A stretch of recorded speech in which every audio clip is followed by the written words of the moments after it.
Vous vous demandez peut-être à quoi sert cette petite trappe ici sur le dessus de votre machine. Salut à tous, c'est Colin de Café Lista et aujourd'hui on va voir ensemble comment bien utiliser la trappe à café moulu sur une machine à grains Philips. Alors c'est une fonctionnalité souvent sous-estimée mais qui peut s'avérer utile à condition de savoir comment s'en servir correctement. Je vais vous montrer dans cette vidéo les bonnes pratiques et surtout les erreurs à éviter pour ne pas abîmer votre machine. Pourquoi utiliser du café moulu avec une machine à grains? Alors c'est une option qu'on utilise rarement mais qui peut être pratique, je trouve, dans deux cas. Vous avez plus de café en grains. Si votre trémie est vide et que vous n'avez que du café moulu sous la main, la trappe ici devient indispensable. En fait, ça va être le seul moyen de faire du café avec votre machine et disons que c'est une bonne option en situation d'urgence. Parce qu'on va le voir, le café qui sort de la trappe moulu peut être bon mais peut être aussi complètement raté. Ensuite, autre possibilité, si vous avez envie d'un décaféiné, si vous voulez utiliser un café décaféiné de manière occasionnelle, la trappe à café moulu est la solution parfaite. Vous pouvez dans ce cas profiter d'un décaféiné tout en gardant vos grains habituels dans la trémie. Ici, on va préparer un espresso avec la trappe à moulu et puis je vous donnerai quelques astuces pour obtenir un café qui est vraiment réussi. On va voir ensuite les limites et les erreurs fréquentes à éviter. Une question qu'on me pose souvent, c'est est-ce qu'on peut faire un bon café avec la trappe à café moulu? Alors vous avez peut-être remarqué que le café préparé n'est pas toujours à la hauteur, voire des fois très mauvais. Et c'est normal, ça s'explique par trois grandes raisons. Vous avez du mal à obtenir un café parfait avec votre machine à grains. Pas de panique, c'est normal. Et les réglages d'une machine à grains peuvent être un vrai casse-tête au début. C'est pour ça que je vous ai créé un guide ici qui montre exactement comment ajuster votre machine à grains pour obtenir le meilleur café possible. Mouture, dosage, température, tous les réglages clés expliqués de façon simple et claire à portée de main. Et le meilleur dans tout ça, ce guide est totalement gratuit, il vous suffit de vous inscrire en cliquant juste en dessous. C'est rapide, simple et sans engagement. Cliquez sur le lien pour obtenir votre guide et commencez à préparer des cafés dignes des meilleurs baristas dès maintenant. Le premier problème qu'on retrouve, c'est la question de la fraîcheur. Le café moulu qu'on va acheter en supermarché est souvent emballé depuis plusieurs semaines, plusieurs mois, voire plus. Et durant ce laps de temps, vous l'imaginez, les arômes se dissipent progressivement. Et même si l'emballage est hermétique, il est difficile de préserver toute la richesse aromatique d'un café qui est fraîchement moulu. À ça s'ajoute un autre problème, c'est le problème de la mouture. La plupart des cafés moulus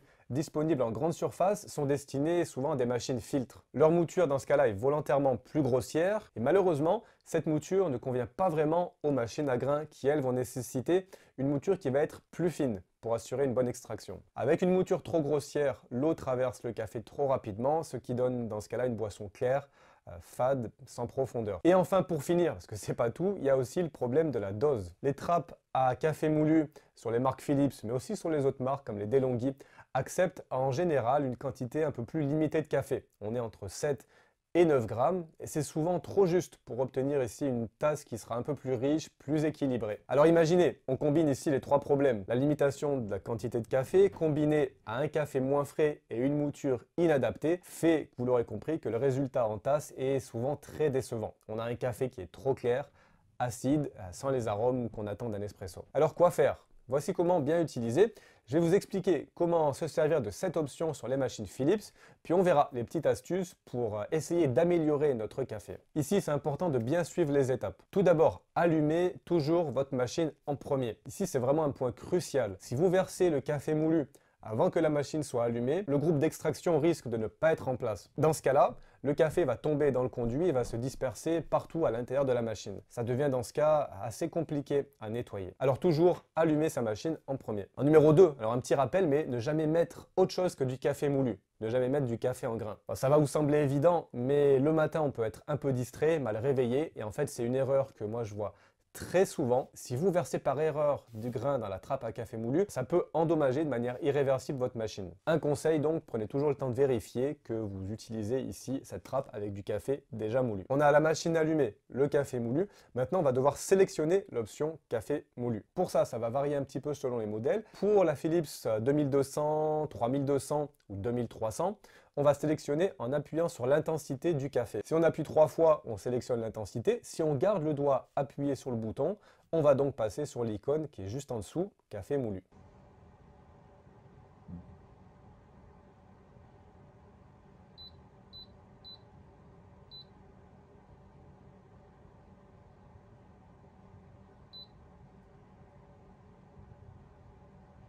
Une fois que c'est sélectionné, vous n'avez plus qu'à choisir le volume en tasse et à lancer la boisson. Pour les versions 5400, 5500, on va ici appuyer là aussi sur l'intensité et on va choisir, vous allez voir en allant tout en bas dans les options, on retrouve pareil l'icône ici café moulu. Une fois que c'est sélectionné, vous pouvez lancer votre boisson normalement.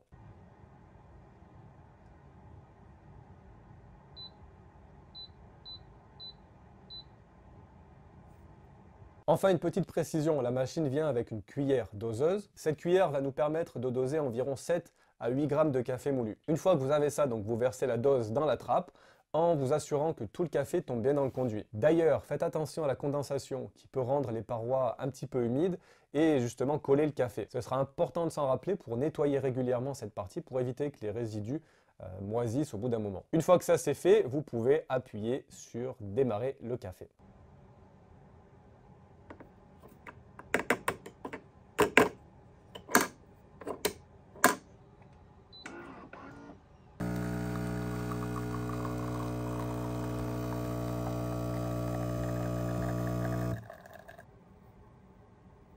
Alors je viens d'en faire un, vous l'avez vu, ça coule très vite. On en revient ici aux 3 problèmes que j'ai évoqués juste avant. Comment améliorer ça? On a 3 astuces pour améliorer son espresso. Ce que je fais moi en général assez souvent, c'est que j'augmente un petit peu la dose. Même si ce n'est pas officiellement recommandé, il est possible d'ajouter une dose légèrement supérieure à celle indiquée. Par exemple, vous pouvez remplir la cuillère de manière légèrement bombée ou mettre 1,5 cuillère par exemple. Mais c'est quand même important d'éviter de mettre trop de café, donc j'irai pas jusqu'à 2 cuillères par exemple. L'autre option, et qui est moi je trouve la meilleure, c'est opter pour un café qui a été fraîchement moulu. Alors si vous voulez vraiment améliorer votre expérience ici avec la trappe à café moulu, le choix du café est primordial. Si vous cherchez un décaféiné par exemple chez un torréfacteur, c'est une très bonne option. Vous pouvez aussi dans ce cas lui demander de moudre votre café, et ça selon vos besoins spécifiques. Pour ça, il nous faudra une mouture pour machine à grains, donc qui est légèrement plus fine qu'une mouture filtre, mais on ne veut pas une mouture non plus pour une véritable machine espresso. C'est une précision qui est importante parce que si la mouture est trop fine, l'eau ne passera pas dans la galette. En utilisant une cuillère